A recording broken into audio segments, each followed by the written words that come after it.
Joining us now, though, Congressman, 7th District, Republican, man of the hour, Dave Brat. Congressman, happy Easter. Good to have you. Hey, happy Easter, John. Thanks so much. All right, so we got this armada sailing into the Korean Peninsula, all kinds of saber rattling going on.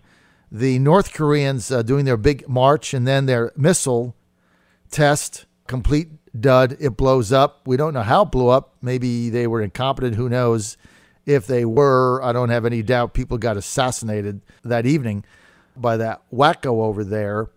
What do you make of this whole thing, Dave? And then just the whole China now is now cozying up to us, and Trump says, well, maybe they're not really a currency manipulator because they're helping us with North Korea, and they abstained in the Security Council, so maybe they're not so bad. What do you think?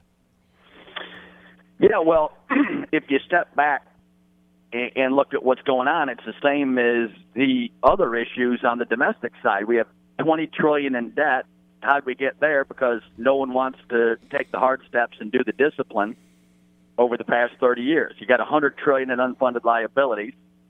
You got a healthcare system that's in a death spiral. No one wants to fix that. And foreign policy is basically the same thing. You have a small country that has developed and now has nuclear weapons and ICBMs that have one purpose, to shoot nuclear weapons across the ocean to us.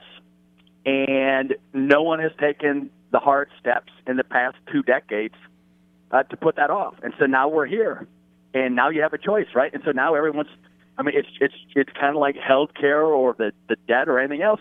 I can't believe, Trump's going to get into this and try to fix it or whatever. People are horrified a little bit on the left. And on the other hand, do you know what the consequences are for Seoul and South Korea and us if you wait another year or two until they have fully operational ICBMs? So it's staggering how incompetent we've been, especially over the last decade, to allow this to happen. And so now we're in the ditch, just like we are with healthcare and the debt and all the other issues, because we haven't been minding the shop. And so that's where we are. And then, yeah, on the currency manipulator issue, I think there I give Trump a little slack, because obviously we got to solve this problem first. And so this North Korean thing, if the Chinese are going to help us, and it looks like they're taking a few favorable steps in terms of sanctions and some other ways of pressuring Korea, but it's growing increasingly questionable whether Korea even listens to China, and that's a shocker, right? We all assumed that, of course, that was the case, and if that's not the case, then it's a pretty scary scenario. So, Congressman, you're a student of history. So during the Clinton administration, this is well documented that, I don't remember the time frame, but when North Korea's nuclear capability was getting to a stature where we had to deal with it seriously, there was a time where President Clinton was very seriously considering a preemptive strike. Remember that? I mean, it's now, we did know it at the time, obviously, for security reasons, but now we know it past history by his memoirs and other people writing about it, that he was very close to just taking them out. The concern he had was that the North Koreans retaliate with conventional bombs and weapons and basically turn Seoul into a fire, just bomb it into oblivion, and tens and tens of thousands of people would die, much like the bombing in Hamburg, where they dropped so many bombs on it that people were just incinerated standing there. So, because all of the oxygen came out. So what do we do now? Because the same scenario holds. Well, I mean, that's what's remarkable, right? I mean, 20 years ago, you had an incredibly hard decision to make, and politics enters into it, unfortunately, right? And so you can see down the pike, right, Seoul is in trouble no matter how you slice it at any time period, right? The conventional strike is going to be awful. And then there's only one question. Would you rather have that confrontation 20 years ago when they weren't prepared and fully functional with no nukes, or would you rather wait until they have a fully functional nuke? And so it doesn't take, a PhD in game theory to figure that one out, I don't think. And so, but it's the classical problem we have in the country right now. It's just this lack of discipline to do the hard things. And so now we're in a much worse position strategically. But it's clear we're going to have to do something. In a year or two, most of the foreign policy folks say they'll have a fully operational ICBM that can cross the ocean. Okay, so what should we do? I mean, it gets back to the argument because, look, we've engaged in talks with the North Koreans, Congressman. We tried it under Clinton, failed, tried it under George W., failed, tried it under Obama, failed. So every time we try to fail, we get nowhere. Now, your colleague and the chairman of the House Foreign Affairs Committee, Foreign Relations Committee, came out the other day and said, look, I've got the answer. Just cut off all their funding. Just any bank that deals with them, cut them off, cut off every dime they got. And now they don't have the hard currency to buy the technology. Why don't we do that? That seemed to make sense. Yeah, no, that's right. And we should have been doing that for the entire decade. And the same pressure via China, that we will not trade with you, China, until you help us solve this and put the same pressure on them as well. And if it's us and them and the Russians, it's game over. Okay, so that seems to make sense to some people. Let's get to President Trump's visit today to Kenosha, Wisconsin, and his call for two things. Buy American, right? And then he's going to reform H-1B visas, which many have believed, as I know you do, Congressman, that they've been abused in order for companies to take advantage of cheap labor. But let's first get to Buy American, right? So the president signs the executive order for the pipelines and says, okay, now we're going to go ahead with Dakota Pipeline, XO Pipeline. We're going to go forward, but you're going to have to buy American steel and American aluminum. You can't buy the Chinese steel that they're dumping into the United States, subsidizing it by the communist government, by the Chi-Coms. So you have an underproduction value there. He said, we're not going to do that. But now the lobbyists come to Gary Cohn and the other Goldman Sachs crew whining and saying, well, no, we can't buy this U.S. steel. It's too expensive. What's the story here, Congressman Brat? Well, you got it right there, too. That word you used is the keyword dumping. In economics, dumping means a foreign country is selling any product below their cost to make it, right? So there's no profit, there's no nothing. And so when another country is dumping on you, I mean, that's kind of like, manipulating the currency, et cetera, on a different plane. But they're dumping, right? They're subsidizing their own production at home and then dumping steel and other products here cheaper than they can even make it, below cost. And so we clearly can't compete with that because we have $2.5 trillion in regulation we put on all our firms. And so you're back to the same issue, right? We don't have free markets in this country. We're regulating small business. I just met with credit unions yesterday and bankers and the small community bankers, et cetera. And all their new hires, all they do is compliance, right? So our firms are struggling underneath all of this. And so Trump, it's clear he's not going to do it, only buy American products. We trade with the rest of the world. That's not going to go away. But his new emphasis, as with the visa situation, is it's got to be a fair playing field, and we're going to design strategy from now on that puts the American worker first, right? We're not going to advantage the rest of the world over our own production, and that's what we've been doing, right, through some very perverse economic policies for decades, and so we got to correct that. Dr. Brat, let's get to Obamacare and the fact that now we understand that there's additional health insurance companies that are planning to pull out in May or June, leaving some Obamacare areas with nobody to cover them. So the program is imploding under its own weight. Is the Freedom Caucus and the other members of your caucus any closer to a deal with something that might work as a replacement here? Yeah, we've been to a yes on several alternatives, and I've been going back and forth with the press over the last week up in D.C. on the lack of reporting on that. Right? It's fairly clear that most of the mainstream liberal media is not in love with conservative free market folks, and so when President Trump came over, we met with him at the White House. We all got to a yes on several proposals he put out having to do with health insurance regulations. And everyone skips that sentence. We got to a yes. we were going to vote yes for the health care bill. And then someone said no, and it's not clear. And I asked the press, I said, have you done your job? Who said no?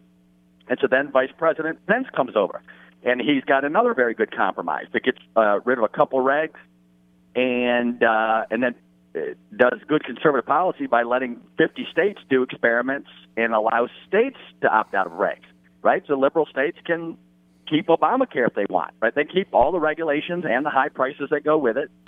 And then conservative free market states can opt out and have free market solutions that we think will work better. And that seems like a perfectly good compromise. Everybody is a win-win. And we said yes to that deal in public, in the newspapers. And still it's reported like the House Freedom Caucus is holding this thing back. So someone said no to that. And I said, okay, dear press, go win a Pulitzer and see if you can find out where the no is. Because the Freedom Caucus has been yes, yes, yes. And by the way, it's important to note, again, right, like the foreign policy, the healthcare system is in the ditch right now because we have not done free market policy. Right. And we did a total federal control, and like Medicare and Social Security, they're both insolvent in 2034. Now the healthcare system's in the ditch because we didn't use markets, and we've done nothing to lower prices across the board for the past 10 years. And so it's in the ditch. And so now we have to fix it again. And it's very hard to fix things after the socialists have ruined them. Mm-hmm. And so same pickle, but we're in a yes. And we also voted, we had 50 votes to repeal Obamacare back when it was repeal. It was repeal, repeal, repeal. And that's in the Republican platform that we ran on. We're going to repeal Obamacare. Then it said we're going to repeal and replace with free market solutions in the last few years. And this bill really doesn't do that. And so we've compromised like crazy. There's a federal structure in place. None of us free market people like that. We've compromised on $120 billion for high-risk pools for pre-existing conditions. And the press is reporting that we're against pre-existing conditions. No, we're not. We said that's fine. We said $120 billion for high-risk pools to help pre-existing conditions is fine. And we just added on a third component with Gary Palmer and Schweikert and Andy Harris that follows the Maine experiment, which also helps pre-existing conditions. Right. So we're yes on all this, and the ideology, unfortunately, shapes the media reporting way too much. No one's following the facts on the ground here. Mm-hmm. And so I appreciate the chance to get the true story out. Well, look, I mean, as far as the mainstream media trying to actually report what's happening, I mean, this is what you've been saying for some time. You guys keep getting to yes, but it's really it's some of the moderates and the centrists that don't want it, and some people in the White House that don't want it. So it's not really the Freedom Caucus at all. Let me read you a question here we got on Twitter from Lauren, who says, ask Dave, what country has a free market healthcare system that works? Not many. And I don't know whether she's pro-free market or not, but it doesn't matter. Thank you for the question. But as an economist, I worked at the World Bank and studied all world economies, about 200. The important thing to note is very few economies have a free market system at all. And so what goes along with that? All of Europe has given up on free markets, and how are they doing on economic growth and their standard of living? And the answer is terrible, right? And so the evidence, if you're a free market person, is so overwhelming. And then if you want to get a little more complex, 20 years ago when I was teaching at Randolph-Macon, the Chinese and the Indians, 2.5 billion children of God, were making $1,000 each per capita, $1,000 to live on per year. China and India have chosen to use free markets. It's a social choice they made. Let's skip the top-down communist stuff. Let's move toward markets. And now the Chinese are making $10,000 a year per person, and the Indians are making about $8,000 or $9,000 a year per person, and they're feeding 2.5 billion people for the first time in history. So the caloric intake's up, and they're getting some of the modern niceties, right? Indoor plumbing, clean water, etc. And so that's what free markets do. And so the relative question of who in the rest of the world is using it, there are some countries that have more free market healthcare systems, and they function better.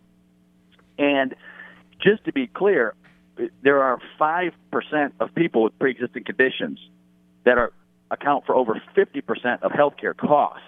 Right.